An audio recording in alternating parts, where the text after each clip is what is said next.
இந்த மாதிரி இனிமே கள்ளக்காதல் அப்படின்ற ஒரு உறவை வச்சுக்கிட்டு அதனால தன்னுடைய குழந்தைகளுக்கோ இல்லை தன்னுடைய கணவனுக்கோ ஏதாவது தீங்கு செய்யணும் அப்படின்னு நினைக்கிற ஆட்களுக்கு இது ஒரு மிகப்பெரிய ஒரு தன்னுடைய இச்சைக்காக தன்னுடைய சுகத்துக்காக ஒரு குழந்தைகளை வந்து பாலில் விஷம் கலந்து, அதாவது தூக்க மாத்திரைகளை கலந்து கொடுத்து சாகடிச்சிருக்கிறது அப்படின்றது வந்து ஒரு குழந்தைகள் இல்லாமல் வந்து பார்த்திங்கன்னா எத்தனையோ பேர் வந்து இன்னைக்கு வந்து கஷ்டப்பட்டுட்டு இருக்காங்க. அந்த ஒரு குழந்தை வந்து தனக்கு வேணும்னு சொல்லிட்டு எத்தனை ஹாஸ்பிட்டலாக வந்து அலைஞ்சிட்டு இருக்காங்க. ஸோ உச்சபட்ச தண்டனை வந்து தீர்ப்பில் வந்து இதை குறிப்பிட்டிருக்காரு. ஸோ குறிப்பிட்ட வந்து இது காந்தி தேசம் அப்படின்றத வந்து பேஸ் பண்ணி தூக்கு தண்டனைன்றதை வந்து கொடுக்கணும். ஆனால் அப்படி கொடுக்காம நான் உங்களுக்கு வந்து சாகும் வரை தண்டனை வந்து கொடுக்குறேன் அப்படி.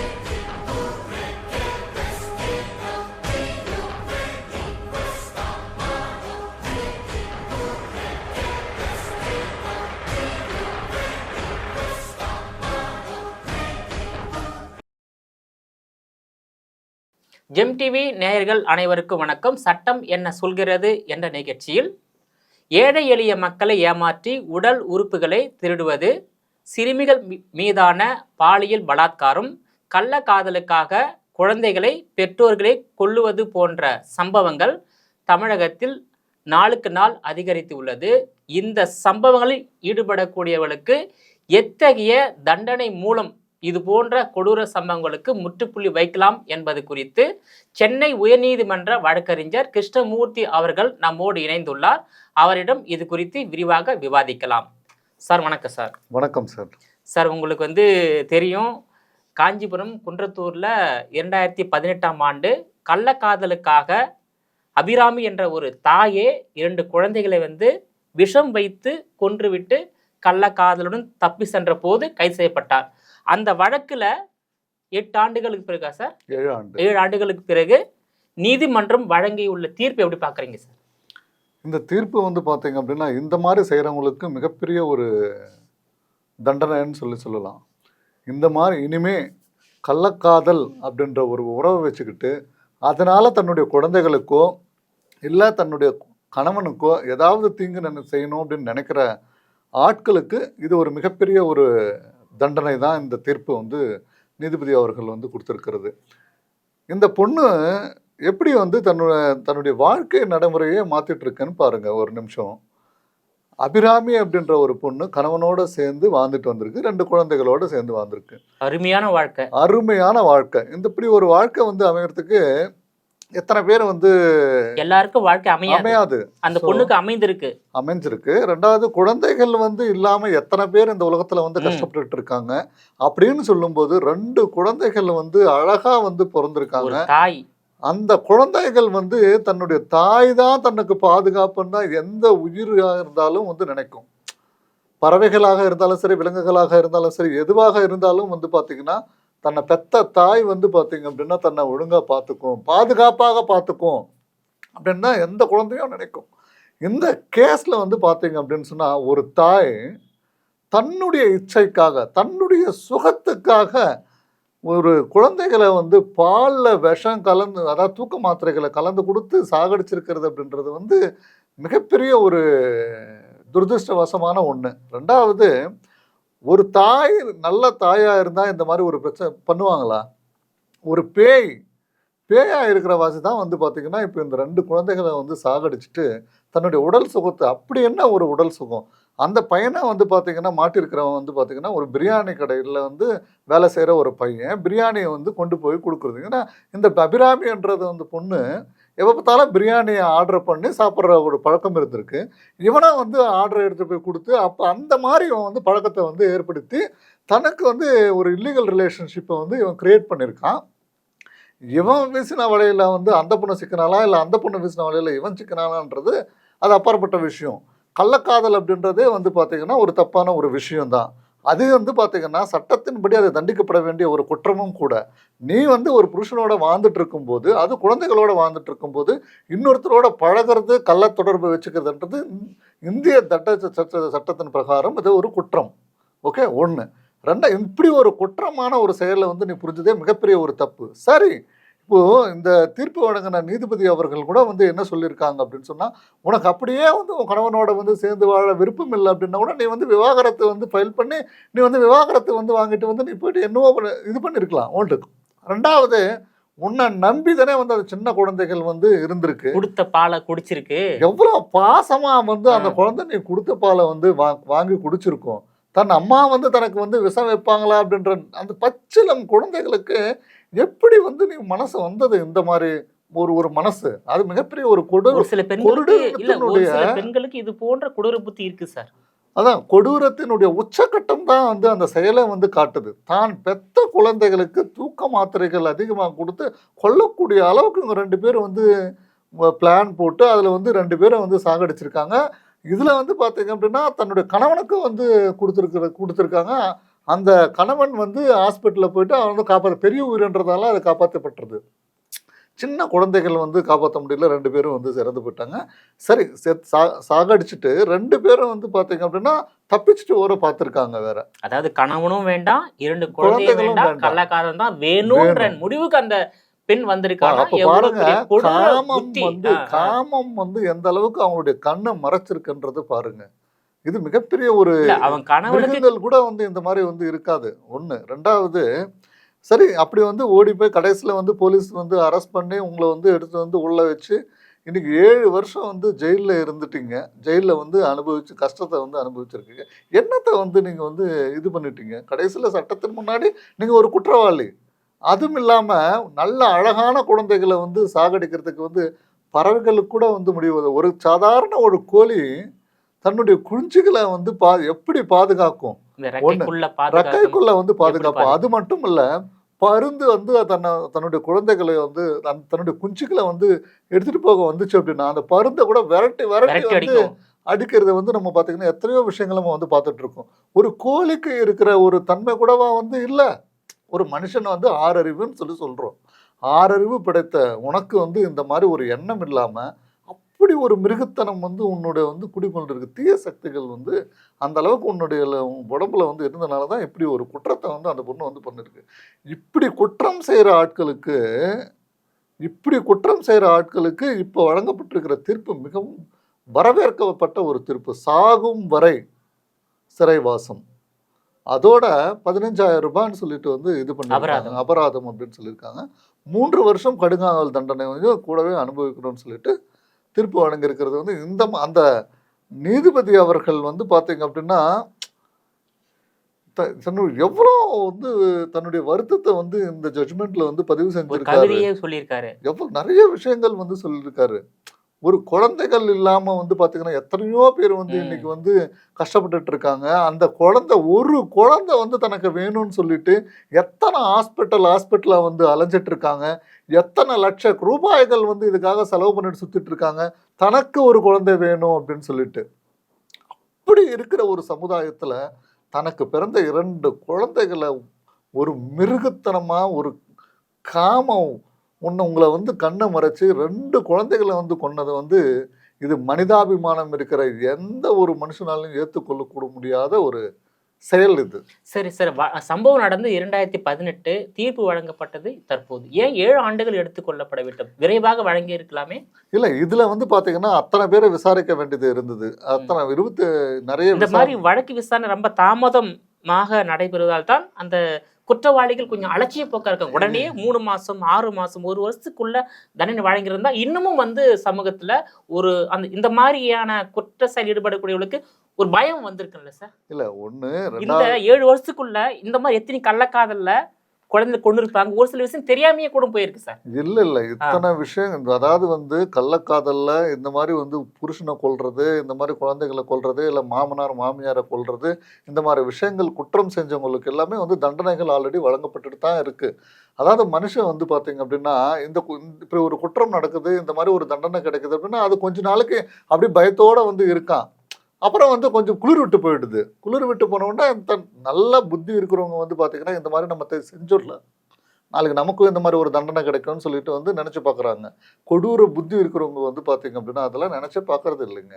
அந்த மனிதாபிமானம்ன்றதே அவங்களுக்கெல்லாம் இல்லை. ஆனால் இந்த மாதிரி ஏன் நீங்கள் வந்து கேட்டீங்க இல்லையா, ஏன் இத்தனை நாள் எடுத்திருக்குன்னு சொல்லிட்டு, இத்தனை நாள் வந்து அவங்க வந்து வெளியில வந்து சுதந்திர காற்று ஒன்றும் வந்து அவங்க வந்து சுவாசிக்கல. அவங்க வந்து இத்தனை நாள் வந்து ஜெயிலுக்குள்ள தான் வந்து இருந்திருக்காங்க.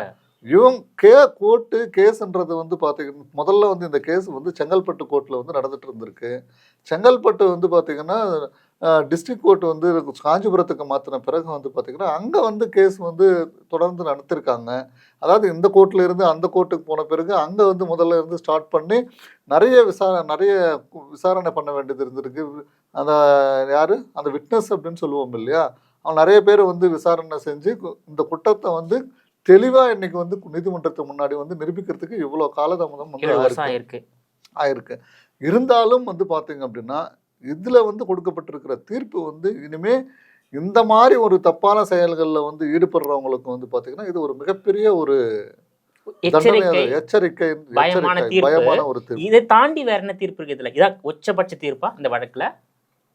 இதுக்கு அதுலவே நீதிபதி அவர்கள் வந்து தெளிவா வந்து குறிப்பிட்டிருக்காங்க, மரண தண்டனை தான் உங்களுக்கு வந்து கொடுக்கப்படணும். ஆனா காந்தியடிகள் காந்தி தேசம் இது, காந்தி தேசத்துல வந்து நம்ம வாழ்ந்துட்டு இருக்கோம். அதனால மரண தண்டனைன்றது வந்து உங்களுக்கு வந்து கொடுக்கறதுக்கு வந்து தடையாக இருக்கிறது. அதனால உங்களுக்கு வந்து உச்சபட்ச தண்டனையாகிற சாகும் வரை உங்களுக்கு வந்து இந்த சிறை தண்டனை வந்து நான் வந்து விதிக்கிறேன்னு சொல்லிதான் சொல்லியிருக்காரு. ஸோ உச்சபட்ச தண்டனை வந்து தீர்ப்புல வந்து இதை குறிப்பிட்டிருக்காரு. ஸோ குறிப்பிட்டு அவங்க இது காந்தி தேசம் அப்படின்றத வந்து பேஸ் பண்ணி தூக்கு தண்டனைன்றதை வந்து கொடுக்கணும். ஆனால் அப்படி கொடுக்காம நான் உங்களுக்கு வந்து சாகும் வரை தண்டனை வந்து கொடுக்குறேன் அப்படின்றத மென்ஷன் பண்ணி இதில் வந்து சொல்லியிருக்காரு. அதாவது இந்த மாதிரி ஒரு தப்பு செய்கிறவங்களுக்கு வந்து இது மிகப்பெரிய ஒரு தண்டனையாக தான் இருக்கும். இனிமே வந்து இந்த மாதிரி தப்பு செய்யணும்னு சொல்லிட்டு நினைக்கக்கூடாது. அதாவது இல்லற வாழ்க்கைன்றது வந்து ரொம்ப புனிதமானது. அப்படி ஒரு புனிதமான ஒரு பந்தத்துக்குள்ள ஒரு கணவனோட வந்து சேர்ந்து வாழ்றது தான் வந்து நம்ம பாரம்பரியமான ஒரு வாழ்க்கை. ஆணும் பெண்ணும் செய்யக்கூடிய தவறுக்கு குழந்தை என்ன செய்தது? இந்த குழந்தை மீது எதுக்கு அந்த தண்டனையை கொடுக்கணும்? இவங்க வந்து செய்யற மிகப்பெரிய ஒரு முட்டாள்தனம் அது. குழந்தை மேல வந்து ஒன்றும் தெரியாத ஒரு பச்சிளம் குழந்தை, அதுக்கு வந்து பார்த்தீங்கன்னா இந்த உலகத்தில் வந்து சுதந்திரமான ஒரு காற்று சுவாசிக்க கூட முடியாமல் சில அந்த மாதிரி குழந்தைகள் வந்து பார்த்திங்கன்னா குப்பை தொட்டில் வீசிட்டு போகிறது, விற்கிறது, இல்லை வந்து காக்கும் மரங்க ஏதாவது வந்து அந்த அனாதை இல்லங்களில் வந்து தூக்கி போட்டு போயிடுறது, இது அந்த மாதிரி குழந்தைகள் வந்து பார்த்தீங்க அப்படின்னா தாய் தந்தை இல்லாமல் வந்து வளர்றதை வந்து பார்க்கும்போது யார் செய்த தவறுக்கு யார் வந்து தண்டனை அனுபவிக்கிறதுக்கு வந்து பார்த்து, அதாவது தவறே செய்யாத ஒரு குழந்தை வந்து பாத்தீங்கன்னா தண்டனை வாழ்நாள் முழுக்க தண்டனை. உன் அப்பா யாரு, உன் அம்மா யாருன்னு மற்ற குழந்தைகள் வந்து கேட்கும்போது இல்லை மற்றவங்க வந்து கேட்கும்போது பல மன உளைச்சலுக்கு வந்து ஆளாக்கப்படுறது நம்ம பார்த்துட்டு தான் இருக்கோம். ஒன்று. ரெண்டாவது, அந்த இந்த மாதிரி குழந்தைகள் வந்து அப்பா அம்மா 2 பேர் ஒரு குழந்தை மேல பாசம் காட்டினாலும் அதை ஏக்கத்தோட பார்க்கணும் இல்லையா ஒரு பார்வை. அதனுடைய வலிகள் வந்து எவ்வளவு அதாவது ஒரு கள்ளக்காதல் தொடர்புலையோ இல்லை ஒரு தப்பான ஒரு செயல்ல ஒரு தாய் தந்தை ஸ்தானத்துல இருந்து அந்த குழந்தைய வந்து பெத்தெடுத்து அந்த குழந்தைய வந்து பிரச்சனை இல்லாமல் வளர்க்குறது தான் உண்மையான ஒரு கடமை. அப்படி நீங்க பண்ணலை, நீங்க பண்ண ஒரு தப்பு, அது கூட வந்து பார்த்தீங்க அந்த தப்புல வந்து இந்த மாதிரி ஒரு குழந்தை பிறந்துருச்சுன்னா அந்த குழந்தை வந்து லைஃப் லாங் வந்து கஷ்டப்பட வைக்கிறது வந்து எந்த விதத்தில் நியாயம்? ஆஃப்டர் ஆல் என்ன கொஞ்ச நாளும் இதுதானே இருக்கும். அந்த ஒரு 10 நிமிஷம் சுகத்துக்காக வந்து ஆசைப்பட்டு ஒரு உயிரை வந்து வாழ்நாள் முழுக்க வந்து கஷ்டப்பட வைக்கிறது வந்து மிகப்பெரிய ஒரு கொடுமை. இப்படிப்பட்ட ஆட்களுக்கு வந்து பார்த்தீங்கன்னா சட்டத்தின் முன் நிறுத்தி தகுந்த தண்டனைகள் வாங்கி கொடுக்கறது தான் சரியா இருக்கும். குழந்தைகள் மீதான அந்த வன்முறையை தடுக்கணும்னா இந்த மாதிரியான தண்டனைகள் பல விஷயங்கள், அதாவது பல விஷயங்கள் வந்து காவல் நிலையத்துக்கு வருது, காவல் நீதிமன்றத்துக்கு செல்கிறது. சில விஷயங்கள் காவல் நிலையத்துக்கும் வரல, நீதிமன்றத்துக்கும் போல அங்கேயே முடிக்கப்பட்டு விடுகிறது. அதெல்லாம் நிறைய நடந்திருக்கு சார். எல்லா விஷயங்களும் வந்து நீதிமன்றத்துக்கு வருவதில்லை, நீதிமன்றத்துக்கு வந்தா நீதிபதி தக்க தண்டனை கொடுக்குறாரு. இன்னொரு விஷயம் வந்து இப்ப கூட கும்மிடிப்பூண்டியில ஒரு 8 வயது சிறுமிய ஒருத்தர் வந்து பாலியல் பலாத்காரம் செய்திருக்காரு. 14 நாட்கள் அவர் கைது செய்யப்பட்டிருக்காரு. அதை எப்படி பாக்குறீங்க சார்? இது வந்து பாத்தீங்க அப்படின்னா குழந்தைகள் 8 வயது சிறுமி குழந்தைகள் மீது தொடுக்கப்படுகிற குற்றங்கள் தான் இதெல்லாம் வந்து பார்த்தீங்கன்னா இதெல்லாம் வந்து பார்த்தீங்கன்னா ஏற்றுக்கொள்ள முடியாத ஒரு விஷயம். அதிர வைக்குது, மனசை வந்து அதிர வைக்குது. அந்த பொண்ணை வந்து பார்த்தீங்க அப்படின்னா அந்த பொண்ணு தன் பாட்டி வீட்டில் இருந்துட்டு வரலான்னு சொல்லிட்டு அந்த பொண்ணு போயிருக்கு, அந்த வழியில் வந்து போயிருக்கு. இவன் வந்து பார்த்தீங்கன்னா அந்த மிருகம் இவன் வந்து அந்த பொண்ணை வந்து பார்த்துட்டு வந்து பின்னாடியே போயிட்டு வாய் பொத்திட்டு கூட்டிகிட்டு போய் அந்த பொண்ணை அடித்து துன்புறுத்தி இந்த அளவுக்கு வந்து போகிறான். அங்கிள் என்னை விட்டுருங்கன்னு சொல்லி அந்த பொண்ணு கெஞ்சும் போது கூட அவனை வந்து அந்த பொண்ணை விடாமல் மறுபடியும் வந்து அடித்து கூட்டிகிட்டு வந்து அந்த பொண்ணை தப்பிக்கிறதுக்காக தன் மண்ணு எல்லாத்தையும் எடுத்து அவன் கண்ணில் வீசி எறிஞ்சிட்டு வந்து அந்த பொண்ணு ஓடி போயிருக்கு. மறுபடியும் தூக்கிட்டு வந்து இந்த மாதிரி பண்ணியிருக்கிறது வந்து பார்த்திங்கன்னா மிருகம்.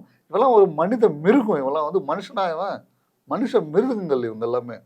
ஒரு பக்கம் இந்த மாதிரி ஒரு குற்றம் செஞ்ச ஆட்கள் வந்து அந்த குற்றம் இவன் வந்து செஞ்சுட்டான். இவன் வந்து தப்பிச்சுட்டு போயிட்டான். தப்பிச்சுட்டு போன பிறகு அந்த பொண்ணு வந்து மனசளவில் எந்த அளவுக்கு பாதிக்கப்பட்டிருக்கு. ஹாஸ்பிட்டலில் வந்து ட்ரீட்மெண்ட் எடுத்துகிட்டு வருது. ட்ரீட்மெண்ட் எடுத்துகிட்டு வரும்போது வந்து பார்த்திங்கன்னா தன்னுடைய அம்மா வந்து பார்த்திங்கன்னா அப்படி தொட்டால் கூட வந்து பார்த்திங்கன்னா அலறி அடிச்சுட்டு வந்து பயந்துட்டு வந்து எழுந்துக்குதான். ரெண்டாவது வந்து பார்த்திங்க அப்படின்னா, அம்மா என்னை வந்து யாரோ துரத்துற மாதிரியே இருக்குமா, யாரோ தூக்கிட்டு போகிற மாதிரியே இருக்குமா, என்னை வந்து ஏதோ பண்ணுற மாதிரியே இருக்குமா அப்படின்னு சொல்லிட்டு அந்த பொண்ணு வந்து அலறத அவங்க அம்மா சொல்லும்போது எப்பேற்பட்ட கல் நெஞ்சங்களாக இருந்தாலும் கறக்கக்கூடியதாக தான் இருக்குமே தவிர, எவ்வளோ பெரிய குற்றம் இது. அது ஒன்றை தெரியும் அந்த குழந்தைகளுக்கு. இந்த மாதிரி ஆட்கள் எல்லாம் வந்து பார்த்திங்கன்னா இப்போ 15 நாட்களுக்கு கழிச்சு சூலூர்பேட்டையில் வந்து நேற்றுக்கா முந்தா நேற்றுக்கா அரெஸ்ட் பண்ணியிருக்காங்க. அவன் மேற்கு வங்கத்தை சேர்ந்தவனை வந்து இப்போ அரெஸ்ட் பண்ணி இப்போ போலீஸ் 20 தனிப்படைகளை அமைச்சு இப்போ அவரை வந்து அரெஸ்ட் பண்ணி இப்போ வந்து கொண்டு வந்து விசாரணையில் வந்து எடுத்திருக்காங்க. நீதிமன்றத்துக்கு முன்னாடி கொண்டு போய் நிறுத்தி இப்போ விசாரணைக்கு வந்து எடுத்திருக்காங்க. ஸோ அவன் வந்து இந்த வீக் டேஸில் இந்த லீவ் நாளில் வந்து பார்த்திங்கன்னா சுற்றுலா போகிறது, இந்த மாதிரி சுற்றுறதுல இந்த மாதிரி இதாக இன்னும் எத்தனை விஷயங்கள் இவன் பண்ணியிருக்கான், இன்னும் வேறு ஏதாவது பண்ணியிருக்கானா அப்படின்ற விசாரணை எல்லாம் வந்து இப்போ வந்து நடந்துகிட்ருக்கு. அது ஒரு பக்கம் இருந்தாலும் அவனுக்கு எப்படி இருந்தாலும் வந்து பார்த்திங்கன்னா பெரிய தண்டனை தான் வந்து. ஏன்னா இந்த ஒரு விஷயம் வந்து தமிழகத்தையே உலுக்கி எடுத்த ஒரு விஷயம். இது கண்டிப்பாக அவனுக்கு வந்து மிகப்பெரிய ஒரு தண்டனை வந்து கிடைக்கும். there is no doubt. தண்டனை வந்து பாத்தீங்கன்னா சிறுமிகளுக்கு இந்த மாதிரி பாலியல் கைது செய்யப்படுவார். ஆமா, கைது செய்யப்படுவார். ரெண்டாவது வந்து பாத்தீங்கன்னா இவங்களுக்கு வந்து சாகும் வரை ஆயுள் தண்டனை வரைக்கும் கொடுக்கலாம். மரண தண்டனை கூட சம் ஸ்பெஷல் கேசஸ்ல வந்து கொடுக்கலாம்னு சொல்லிட்டு சட்டத்துல வந்து சொல்லியிருக்கு. போஸ்கோ சட்டத்தினுடைய தண்டனை இதுதானா? அதாவது மரண தண்டனை, ஆயுள் தண்டனை. ஆயுள் தண்டனை 2 தண்டனை அதிகபட்சம் வந்து அது. ஸோ ஆயுள் தண்டனை வந்து கொடுக்கலாம் அப்படின்னு சொல்லிட்டு வந்து இருக்கு சட்டத்துல. ஒன்று. ரெண்டாவது, இப்போ அந்த பொண்ணு வந்து பாதிக்கப்பட்டிருக்கிறது வந்து பார்த்தீங்க அப்படின்னா எல்லா விதத்துலையும் இப்போ மறுபடியும் வந்து பார்த்தீங்கன்னா அந்த பொண்ணு வந்து மறுபடியும் ஹாஸ்பிட்டலில் தான் வந்து சேர்த்து இப்போ வந்து ட்ரீட்மெண்ட் வந்து கொடுத்துட்டு வராங்க. எந்த அளவுக்கு பாருங்க குழந்தைகள் மேல வந்து வன்மம் வந்து புகுத்துறாங்க.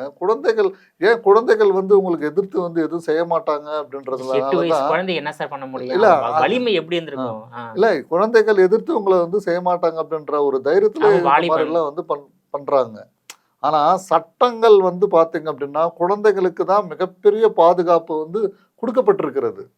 குழந்தைகளை வந்து கடத்துறதோ இல்லை வந்து குழந்தைகளை வந்து விற்பனை செய்வதோ இல்லை இந்த மாதிரி வந்து பாலியல் வன்கொடுமைக்கு வந்து ஆளாக்கப்படுவதோ இல்லை அவங்களை கொண்டு போய் கிட்னாப் பண்ணி எடுத்துகிட்டு போயிட்டு வந்து பிச்சை எடுக்க வைக்கிறதோ இதெல்லாம் வந்து பார்த்தீங்கன்னா மிகப்பெரிய குற்றங்கள் அப்படின்னு சொல்லிட்டு சட்டங்களில் சொல்லியிருக்கு. இவங்களுக்கு வந்து பார்த்தீங்கன்னா தண்டனைகள் வந்து பார்த்தீங்கன்னா குற்றத்துக்கு தகுந்த மாதிரி வந்து பார்த்தீங்கன்னா ஆயுள் தண்டனை வரைக்கும் கொடுக்கலாம் அப்படின்னு சொல்றது சட்டங்கள் வந்து சொல்லப்பட்டிருக்கிறது. இந்த குழந்தைகள் மீதான குற்றங்களில் ஈடுபடக்கூடியவர்களுக்கு அந்த குற்றத்திலிருந்து தப்பிக்காத வகையில பாரபட்சமின்றி சட்டத்துல என்ன இருக்கோ அந்த தண்டனையை கொடுத்தாதான் சார் குழந்தைகளை இவங்களுக்கெல்லாம் வந்து பார்த்தீங்கன்னா சமீபோட ஒரு குழந்தைய வந்து விற்பனை செய்வதற்காக ஒருத்தர் கைது செய்யப்பட்டிருக்காங்க. இந்த மாதிரி குழந்தை வந்து தெய்வம்னு சொல்லுவாங்கல்ல சார், அதுக்கு என்ன தெரியும்? கண்டிப்பா. அதே மாதிரி இன்னொரு கேஸ் கூட வந்து பாத்தீங்க அப்படின்னா இப்போ ஒரு கேஸ் வந்து இப்போ வந்து நடந்திருக்கு இல்லையா? அதாவது வந்து மனைவிக்கும் கணவனுக்கும் பிரச்சனை. கணவன் என்ன செஞ்சிருக்கான், ஒரு சின்ன குழந்தைய கொண்டு வந்து ஹோட்டல்ல தங்க வச்சுக்கிட்டு ஹோட்டல்ல தங்கின பிறகு வந்து அந்த குழந்தைய கழுத்தறுத்து சாகடிச்சிருக்காங்க. இப்போ அவனும் வந்து பார்த்தீங்க அப்படின்னா தற்கொலைக்கு வந்து முயற்சி செஞ்சுருக்கான். அவன் வந்து எடுத்துகிட்டு போய் வந்து ஹாஸ்பிட்டலில் சேர்த்து இன்னைக்கு வந்து போலீஸ் அரெஸ்ட் பண்ணியிருப்பாங்க. பாருங்கள், கணவன் மனைவிக்கு பிரச்சனை இருந்தது அப்படின்னு சொன்னால் அது கோர்ட்டில் ஆல்ரெடி கேஸ் நடக்கிறதா வந்து சொல்கிறாங்க. அப்படி கேஸ் நடந்ததா நீங்கள் வந்து சட்டத்தின் மூலமாக தானே நீங்கள் வந்து அதை பார்க்கணும். குழந்தைய வந்து கொள்கிற அளவுக்கு வந்து போகிறது வந்து எந்த விதத்தில் வந்து நியாயம்? அது தப்பு இல்லையா? குழந்தைகள் மேலே வந்து துஷ்பிரயோகம் ஏற்படுத்துறதோ இல்லை வந்து குழந்தைகளுக்கு வன்கொடுமை பண்ணுறதோ இல்லை குழந்தைகளுக்கு மேலே இந்த மாதிரி வந்து விஷம் கொடுத்து சாகடிக்கிறதோ இல்லை குழந்தைகளை வந்து முதல்ல சாகடிச்சுட்டு தான் வந்து சாகணும்னு நினைக்கிறது வந்து பார்த்திங்கன்னா மிகப்பெரிய குற்றங்கள், இந்த மாதிரி குற்றங்களுக்கு வந்து பார்த்தீங்கன்னா சட்டத்தில் வந்து சட்டத்தில் கொலை குற்றம் தான். இப்போ அந்த கொலை குற்றம் தான் எப்படியோ ஆயுள் தண்டனை தான் கிடைக்கும். இப்போ வந்து இப்போ எப்படி அபிராமிக்கு வந்து இப்போ வந்து சாகும் வரை வந்து தண்டனை கிடைச்சதோ அதே மாதிரி தண்டனை தான் இங்கேயும் கிடைக்கும். இந்த மாதிரி அதிகபட்ச தண்டனைகள், இந்த மாதிரி பண்ணுற தப்புகளுக்கு வந்து தண்டனைகள் வந்து தொடர்ந்து கொடுத்துட்டே வந்தாங்க அப்படின்னா இது வந்து சுத்தமாக இதில் இருந்து வெளியில் வந்து வரலாம். குற்றங்களுக்கு தண்டனையை கடுமையாக்கினால் குற்றத்தை குறைக்கலாம். இப்போ கூட வந்து பார்த்தீங்கன்னா அனைத்து குற்றங்களும் காவல் நிலையத்துக்கும் நீதிமன்றத்துக்கு வந்தாக வேண்டும். வரணும், தைரியமா வந்து கம்ப்ளைண்ட் சொல்லணும். கம்ப்ளைண்ட் சொன்னா தானே வந்து அந்த சட்டத்தின் மூலமா வந்து கொண்டு போய் நிறுத்த முடியும். காவல் நிலையத்தில் வந்து சொன்னா அவங்க வந்து எஃப்ஐஆர் வந்து பதிவு செஞ்சு குற்றம் விசாரணை செஞ்சு அவங்க நீதிமன்றத்துக்கு வந்து கொண்டு வரும். நீதிமன்றத்துக்கு வந்தாதான் இந்த மாதிரி தண்டனைகள் வந்து கடுமையாக கொடுக்கப்படும். இப்போ பார்த்தீங்கன்னா இன்னொரு விஷயம், அந்த அபிராமியும் அவனுடைய காதலனும் வந்து பார்த்தீங்கன்னா இன்னைக்கு நீதிமன்றத்தில் வந்து கதறி அழுகிறாங்களாம். இந்த கதறல் வந்து பார்த்தீங்கன்னா எப்போ இருந்திருக்கணும்? குற்றம் செய்யறதுக்கு முன்னாடி வந்து இருக்கணும். ஒரு ஹஸ்பண்ட் அண்ட் ஒய்ஃப் வாழ்ந்துட்டு இருக்கும் போது குடும்பத்தை வந்து பார்த்துருக்கணுமே தவிர குழந்தையும் அழிச்சிட்டு என்ன பண்ண போறாங்க இல்ல. இன்னைக்கு வந்து நீதிமன்றத்துல வந்து தொடர்ந்து அழறாங்க ரெண்டு பேருமே. அது நீதிபதி அவர்கள் கூட வந்து பாத்தீங்க அப்படின்னா இதெல்லாம் நீங்க வந்து அப்ப யோசிச்சிருக்கணும், இப்ப யோசிச்சு அழறத வந்து சரி கிடையாது அப்படின்னு சொல்லிட்டு ஓப்பன் கோர்ட்லேயே வந்து சொல்லியிருக்காரு. அதை வந்து அதன் பதிவும் பண்ணியிருக்காரு. ஸோ இதெல்லாம் வந்து அப்போ தெரியறது இல்லை. என்ன எதுக்காக சொல்கிறேன்னா, இந்த முக்கியமாக நான் இந்த ஒரு விஷயத்த தவறு செய்யும்போது நல்லாவே இருக்கும். அதில் வந்து என்னமோ நம்ம வந்து லைஃப் லாங்கு ரொம்ப சந்தோஷமாக வாழ்ந்துடலான்னு சொல்லிட்டு கற்பனை கோட்டைகள் எல்லாமே வந்து கட்டியிருக்காங்க. யாரு? அந்த அபிராமியும் மீனாட்சி சுந்தரமும். கற்பனை கோட்டைகள் எல்லாமே வந்து தகர்த்து போயிடுச்சு. இன்னைக்கு வந்து பார்த்தீங்கன்னா சாகும் வரை ஆயுள் தண்டனை வந்து கொடுக்கப்பட்டிருக்கு. தண்டனை சொன்ன பிறகு வந்து ரெண்டு பேருமே கதறி அழுதுருக்காங்க. இந்த காட்சிகள் எல்லாம் பார்த்த பிறகு இனிமே வந்து குழந்தைகளுக்கு எதிரான குற்றங்களோ இல்லை வந்து குழந்தைகளை சாகடிக்கணும்னு நினைக்கிறதோ இல்லை அடுத்தவனுக்கு வந்து விஷம் கொடுத்து சாகடிக்கணும்னு நினைக்கிறதோ இல்லை கொலை செய்வதோ இருக்கக்கூடாது. கள்ளக்காதலும் இருக்கக்கூடாது. தப்பு. அதெல்லாம் மற்றவர்களுக்கு ஒரு முன் உதாரணமாக இந்த தீர்ப்பு வழங்கப்பட்டுள்ளது. இன்னொரு விஷயம் பார்த்தீங்கன்னாக்கா இப்போ குழந்தைகள் பேசணும், கள்ளக்காதலை பற்றி பேசணும். அடுத்ததாக பார்த்தீங்கன்னாக்கா உடல் உறுப்புகளை மருத்துவர்கள் வந்து திருடுவது, குறிப்பாக கிட்னியை திருடக்கூடிய ஒரு கலாச்சாரம் தமிழ்நாட்டில் அதிகரித்து விட்டது. இது வந்து இந்த கிட்னி திருடக்கூடிய மருத்துவர்கள் மீதும் அதுக்கு உடனடியா இருக்கின்ற மருத்துவமனை மீதும் எத்தகைய நடவடிக்கை எடுக்கணும் சார்? இந்த கிட்னி திருட்டுன்றது வந்து பார்த்தீங்க அப்படின்னா நம்ம தமிழ்நாட்டில் மட்டும் நடக்கலை, இந்தியா முழுக்கவும் நடந்துட்டு தான் இருக்குது. உலகம் ஃபுல்லாகவும் இது ஒரு பெரிய பிஸ்னஸாக வந்து நடந்துட்டு இருக்கிறதா ஒரு புள்ளி விவரம் வந்து சொல்லுது. ஒன்று, இப்போது நமக்கு வந்து பார்த்தீங்க அப்படின்னா இந்த நாமக்கல்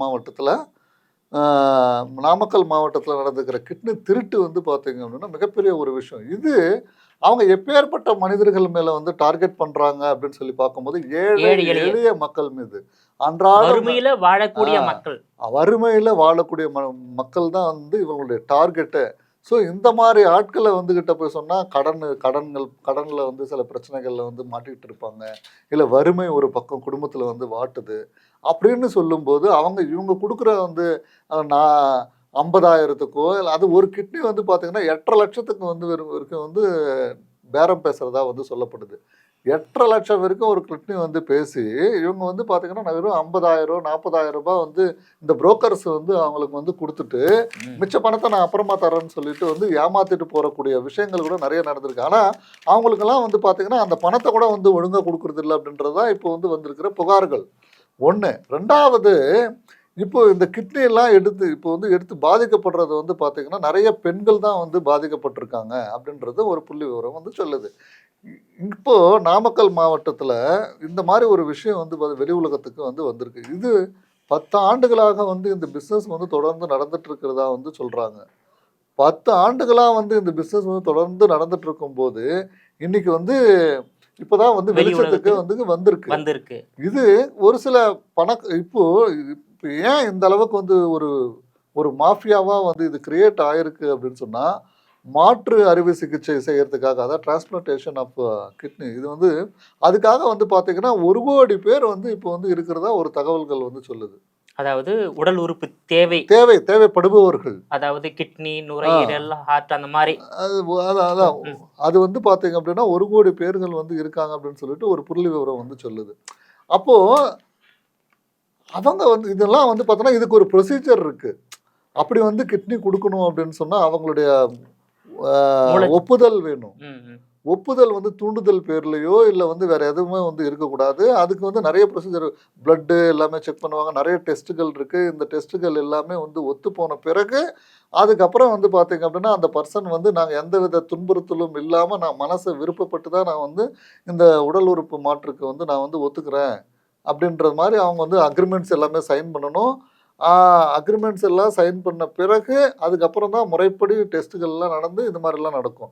இவங்க வந்து பார்த்தீங்கன்னா இந்த ஏழை எளிய மக்களை வந்து டார்கெட் பண்ணி அவங்களுக்கு வந்து அமௌண்ட் கொடுக்குறேன்னு சொல்லிட்டு இது பண்ணி இது ஒரு கொடுக்காம ஏமாத்தி அந்த உடல் உறுப்பு மட்டும் எடுத்துக்கிட்டு அவங்களுக்கு வந்து பார்த்தீங்கன்னா வாழ்நாள் முழுக்க வந்து பார்த்தீங்கன்னா கஷ்டப்படுற லெவலுக்கு உடல் பலவீனம்.